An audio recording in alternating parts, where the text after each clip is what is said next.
We were speaking about bringing your brother Bruce into the production and how you told him it was a family affair. Were you ever accused of having nepotism? It's a big family joke, you know. I mean, we made such a thing about it that nobody could accuse us of it because we were the first person to tell them that it existed. You know. What was your feeling about that, about having family? People you trusted, obviously. Of course. I mean, when you stop and think about it, I mean, it's like any other business, you know. The television business is like being a butcher, you know. You teach your kid how to hack up the lamb chops, you know. And if he wants to go into the business, you'll give him a job as an apprentice. I mean, like Anthony, my son came up through the ranks. He didn't just start directing, you know. He had to, first of all, he was a dialogue coach, and then he was a production assistant, and he was behind the scenes, and he learned about editing and dubbing and music and all those things, Foley, all of the bits and pieces that go to, you know, refining a piece of raw film, he learned how to do, and then he became a director. So there were no gratuitous favors handed out, believe you me. David, my eldest son, who was a successful agent with William Morris, he was an obvious choice to come on board eventually as he took over as executive producer. When it was too much for me, I couldn't handle everything, so he did that. He co-executive produced with my brother Bruce, who was the literary member of the crowd. Bruce was the writer, thank God, you know. So nepotism certainly had a, you could say it existed in our little group, but. Did you find that you had hidden talents as a producer? I found that I used to liken producing to housekeeping. I'm interested in housekeeping. And housekeeping and producing sort of go hand in hand in a curious way. Women have a rather good understanding of where to put the money, you know? And I was appalled at where some of the money was going. And it didn't do me much good because, you know, when you're working within the framework of a major studio that's been making products for years and years, they have a way of doing things and a way of bill keeping, which is anathema to most people, I must tell you. And budgeting is one thing on paper and another thing when you get the bill. So, you know, this bothered me, and I tried to, as I say, apply the rules of housekeeping, but I didn't get very far. I ended up going with the flow because I would have driven myself nuts.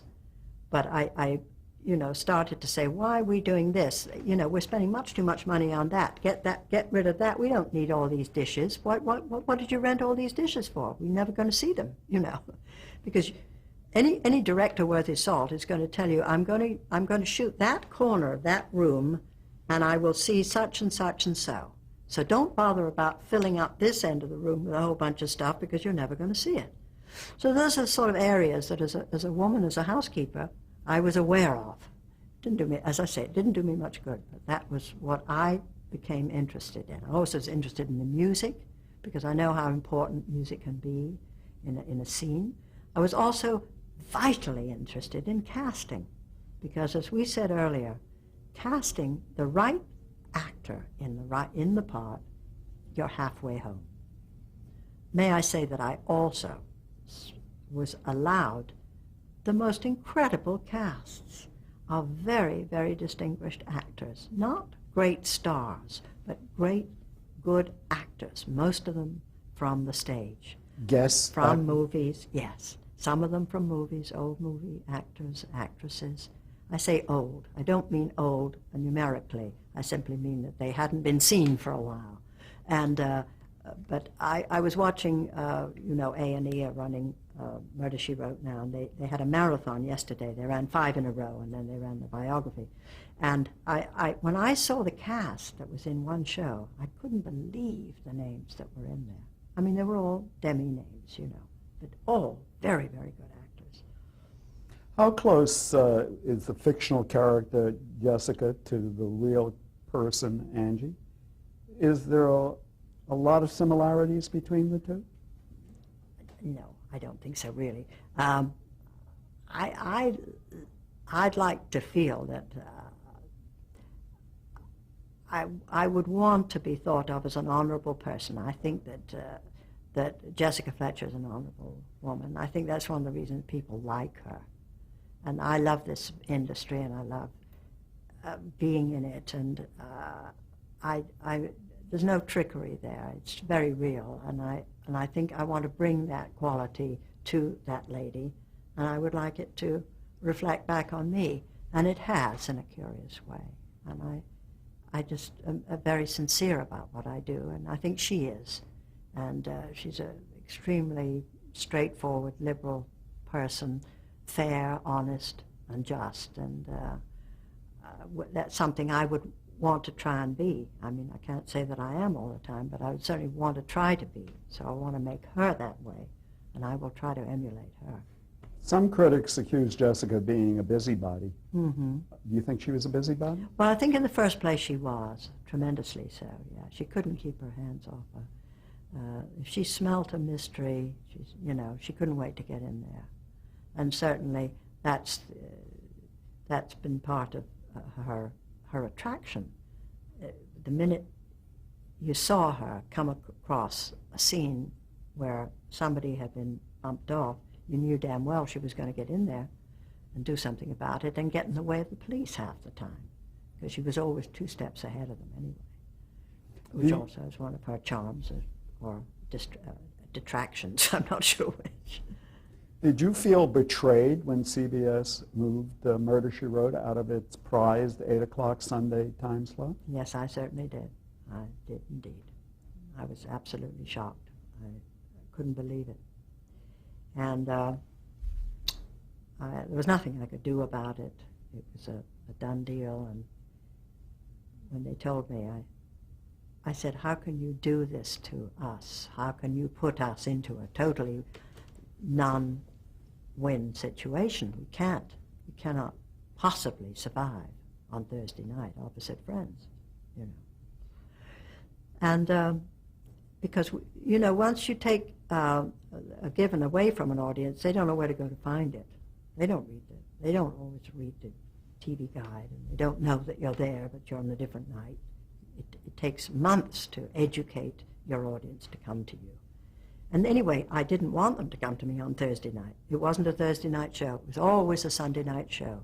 Never should have been anything different, because it was a family show. The children go to school Monday morning. They saw it from 8 till 9. They went to bed.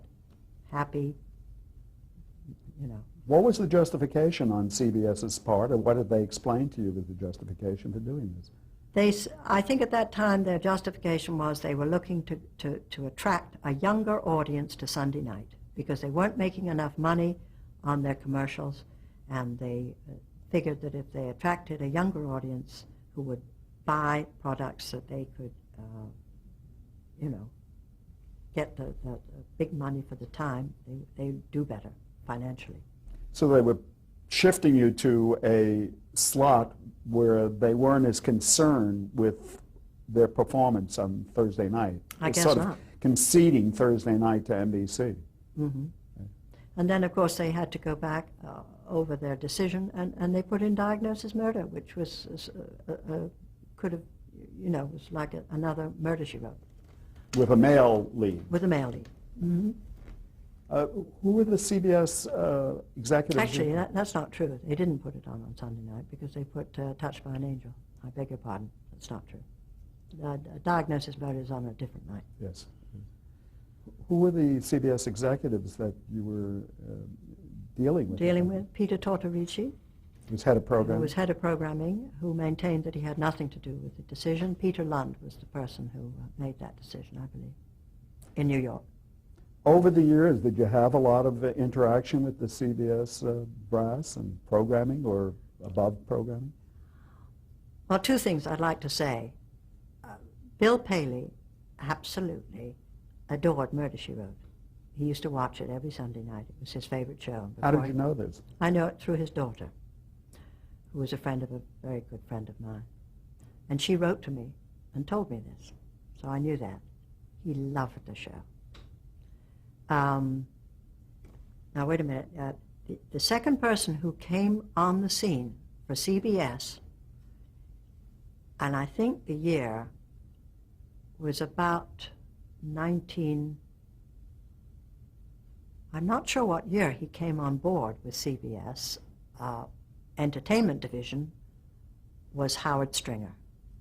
Howard was a shining light for me at CBS because he came out here. He was the only piece of New York brass that I'd ever met. And he took me to dinner, and we talked. We became bosom friends, and he was the greatest supporter of Murder, She Wrote. He loved the show. And funny enough, he called me yesterday. He's now head of Sony, you know. And he was the only person at CBS New York who ever was really in touch with me. The only person who did come to see me briefly at one point was the man whose brother was the Postmaster General. I can't think of his name. Larry Tisch. Larry Tisch, exactly. He came to see me once in my trailer. I remember when I was sitting outside the soundstage at Universal, he came by. And he was very, very nice indeed. And he thoroughly understood how successful the show was. So neither Mr. Paley nor Howard Stringer were in office when the shift in time slot took place. No, that's right. That's absolutely And true. you're almost suggesting that if either one of them were there, that would not it never have would have happened. If Paley had been alive and still in charge, it never would have happened. And I think if Howard had been still at Universal, at CBS, I don't think it would have happened. But wasn't the decision made to put Murder, She Wrote back in the time slot eventually? After you'd gone to Thursday? Well, not really. They sort of realized almost at once that they made an awful mistake, and then they started putting us on Thursday night and Sunday night. And then they had us on Saturday night. I mean, but by that time the damage was done. So we finished. We kind of hobbled out of the last season, just holding our heads above water as best we could. Wouldn't the show have inevitably ended anyway about this time? Of course it would. Oh, no question about it. Yeah. There's no way I could have continued indefinitely doing the show, and wouldn't have wanted to. I would have hopefully bowed out gracefully, that's all, right, instead of being hurried out the door, you know, with a slap on the ass. There was a time there where a deal was made with the USA Network to show the reruns of Murder, She Wrote. Was that important to you financially? Did you share in that? Yes. Yes, it certainly was. That was an important move, and I did. Although the show, you know, never went into syndication. It has never gone into syndication. And for that reason, nobody has benefited from these showings, really, to speak of. You know, they just haven't gotten their residuals out of it. Does that mean likely that it will never go into syndication? I really don't know. Who has the syndication rights? Universal? Well, they keep sort of selling them, you see. USA Studios, I think, own, or I'm not, don't quote me here, because I'm not sure whether Universal Studios own Murder, She Wrote, or whether it was part of Barry Diller's acquisition when he bought the television section. I think USA Studios own it, and it has now been sold to A&E. Did Murder, She Wrote exhibit overseas? Oh, gosh, yes. In many countries? It's enormously popular right this very minute. In France, Spain, Germany, Czechoslovakia, everywhere. Japan, China next, I'm sure. Italy, they adore it in Italy. It's on every day in Italy. What kind of fan mail did you get when you were doing Murder, I got She Wrote? enormous amount of fan mail. And was it very admiring? Very admiring, very personal, lovely letters. Women adored the show, of course. Young children loved it. I got it right across the board. Very interesting mail. Now I get a lot of mail from Europe, of course. What plans, if any, do you have for Murder, She Wrote now that it's no longer a regular series? Well, we have we have a commitment to make 3 more 2-hour Murder, She Wrote movies. And we're preparing to shoot one, hopefully in January. I believe that we will be ready to, we will have a script by January, and we will shoot it. We did one, it was called South by Southwest, and it did very well. It was a 2-hour closed-end mystery. And this will be done for CBS? Yes. What other plans do you have for your career? Well, I have another character which I'm very interested in. She's called Mrs. Polifax, and it's stories based on novels written by, I've forgotten her name now. I'm really losing Wasn't it. there a movie that used this character? Yeah, I just did it. I did it last Christmas, actually. It hasn't come out yet. It will be on CBS late this fall or early next year. I'm not sure exactly when. It's called The Unexpected Mrs. Polifax. And yeah, I wanted to mention a couple of the TV movies that I made, which I loved so much, and I would like to mention them. One was called The Shell Seekers, which was based on a very successful novel. And the other was called The Love She Sought with Denholm Elliott, which was a lovely movie about Ireland. We shot it in Ireland. But The Shell Seekers was with Sam Wanamaker, lovely American actor, before he died. I'm about to go to Ireland now to do a miniseries for Robert Halmy, which is called David Copperfield. And I'm going to play Miss Betsy Trotwood in that. So I'll be going to Ireland in November for 4 weeks. Maybe you don't want to mention this one, but didn't you play Mrs. Santa Claus? Oh, yes, yes. I like the way he says, I don't know whether you want to mention it. I thoroughly enjoyed playing Mrs. Santa Claus. This sure. has reunited you with Jerry Herman? Jerry Herman, yes. Yes. You were recently inducted into the Television Hall of Fame. Yes. Was that That was a lovely occasion. I was in Florida. I went down to Orlando, I guess it was. And my family came, and it was a wonderful, wonderful thing. And I was very, very proud, very pleased. And we've just had the Emmy Awards, and they never have an Emmy Awards where they don't mention that Angela Lansbury has been nominated all these times, has never won an Emmy Award. Mm-hmm. Is that hurtful to you? Doesn't that tell you something? Nobody here watched the show. It's very interesting. I could say it would be very hurtful. I don't allow it to get to me. Of course it's hurtful to be that nominated that many times, 15 times or something, never to get it. But, you actually hosted an Emmy Award. Yes, I did. At one time. 91. You also hosted some Tony Awards. 3 times, yeah. Right. You like doing that? Yes, I love doing it. I love doing the Tony Awards. There were great events in those years. They were very glamorous and wonderful. And I enjoyed doing the Emmys. It was okay. The 21st century is coming about very soon. Yes.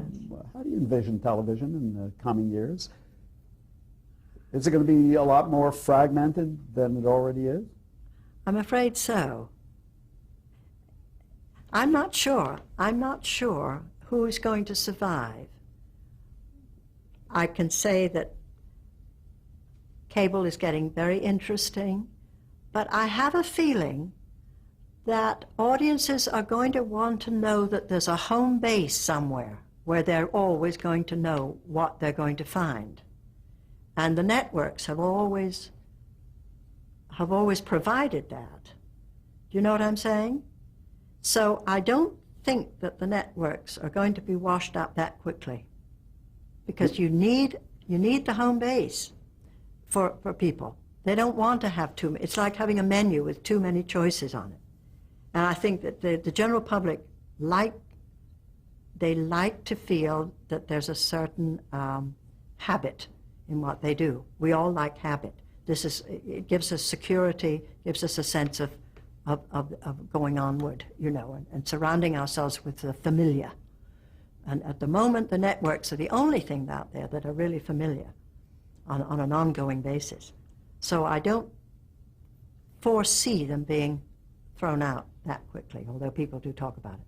But even if the networks weren't in existence, won't the play always be the thing? Well, no matter who's exhibiting it? not necessarily. We're not all that smart and clever and selective to know what to look for and what to go for if everything's different all the time. You see, I mean, and I'm talking about series now, really. I guess cables can show series. All right, well, then they become like networks. How would you like to be remembered? Just for being there. It's a lot more than just being there. No, I'd like to be remembered as somebody who entertained, who took one out of oneself for a few minutes, a few hours, transported you into a different venue, gave you relief, gave you entertainment, and gave you joy and laughter and tears, all those things. I would like to be remembered as somebody who is capable of doing that. And finally, if I may, and just briefly, if I mention a number of names who may or may not have you interacted with you during your career, you just briefly give your feelings about that person. Louis B. Mayer, did you have anything to do with Mr. Mayer? Yeah, he was my boss. And you actually... he was a tough man. Yeah. Played a good game of gin rummy. C.B. DeMille? I was kind of awed by C.B. He loved my feet. I'm sorry? He loved my feet. Did he have a foot fetish? I guess he did. Did he tell you that he loved your feet? Edith had told me that he had a foot fetish and that he cast people by their feet because all of his biblical dramas required that you wear sandals, that if you didn't have good feet, you didn't want to know about it. Richard Kiley? Richard Kiley, delightful, most lovely actor, lovely singer, terrific person. Howard Duff? Howard, tough guy. Macho? Macho, yes. Ted Post? Ted Post, lots of fun, a lot of laughs, great energy. Hal Cantor? Hal Cantor, oh, a prince among comedy writers, great guy. Bud Yorkin? Terrific comedy producer. I think you said previously you never worked with Ronald Reagan, did you? No. No. Henry Fonda, did you work with Henry Fonda? No. You didn't work with Fred Coe either, I think. No. Frankenheimer, you already mentioned. John Houseman? John Houseman, very thoughtful, very interesting man, very challenging to me. I always felt he expected a lot, and he hopefully got it. Was he like the professor in Paper Chase? Yes, he really was. Yeah. But when you think about his background and who he'd worked with and where he came from, it's not surprising.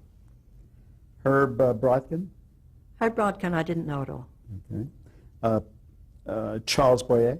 Charles Boyer, one of the most delightful people I ever met in the business in the early days. Delightful in what way? Well, Charming? because he was the antithesis of what you thought he wasn't a big sex pot at all. He was a very genuinely kind and thoughtful man who, was just everything you would hope to have to work with on your first movie. Peter Falk? Terrific. Peter and I wink at each other constantly, and I'm a great admirer of him. I think he's a lovely performer, and I love his work. I love Columbo. Do you think Columbo is the flip side of Jessica Fletcher? No, they're quite different. Although they have similar roots, don't they? Yeah, but his is an very open mystery, up front who did it. And, Yeah. and Bob Finkel, did you ever work with Bob Finkel? Michael Horton? Michael. Oh, yeah, my nephew. Oh, yes. Of Oh, course. sure. Yeah, he's a sweet guy. Talented? Yes. Anthony Magro? He was one of the producers on Murder, She Wrote? No, No? never. I think that's it. And I'd like you to say some closing words about your husband and what sort of a partner he's been for you. Oh. Well, I was fortunate enough to be married to a man who understood so much more about this business than I did, and consequently was able to gear everything I did to my talents. He was the behind the scenes person in everything that I've ever done, from the year dot. And when it came to me doing the series, he made it possible. He knew the demands, he knew what I was going through, he made it possible for me to do so many of the things I've done. And when it came to Murder, She Wrote, he was absolutely it. But the interesting thing is that he's refused ever to take any credit for it, and has never taken a position in our company. He does have a position on paper, but he's never used it. He's never flourished his authority.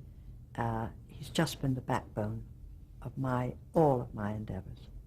Therefore, my marriage has been the thing that has enabled me to have the kind of successful career I've had. If he had been a man who needed the attention, who needed and wanted to be the kingpin of the piece, and if he'd been in competition with me, I never could have done it. But so I'm a very, very fortunate woman. You're lucky. I am very lucky, yes. And I'm lucky to have had the opportunity to interview you, and the Archive of American Television is very grateful. Well, I've enjoyed talking to you. It's been a long conversation. Thank you. But I've enjoyed it. Thank you for your questions.